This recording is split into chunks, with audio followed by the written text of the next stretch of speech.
નથુ ભગત ને ખબર પડે ને આહાડ ગાંડો થાય અને મીણસાર નદી ગાંડી તૂર થઈને જાતી હોય અને દર બીજે માની પાસે કંડોણા લીરબાઈ માની પાસે નથુ ભગત ને આવવાનું હોય અને આવવાનું હોય અને એનો વચનમાં ફેર ન થાય ને આવ્યો ભાઈ આખું ગામ ચિંતા કરે લીરબાઈ માં ચિંતા કરે છે કે નથુ નો આવે તો હારું નથુ નો આવે તો હારું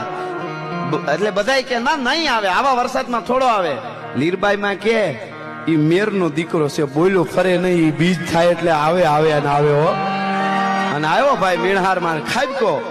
એક ગાવ નીચે સુધી તણાઈ નીકળીને ઈ કડિયું ને ઈ સોરણો ને ઈ પાઘડી ને લબે થબે પલળીને આવ્યો મારો દીકરો આવ્યો મારો નથુ આવ્યો અને પગે લાગ્યો માને કીધું કે આવા વરસાદ નું હવાય માં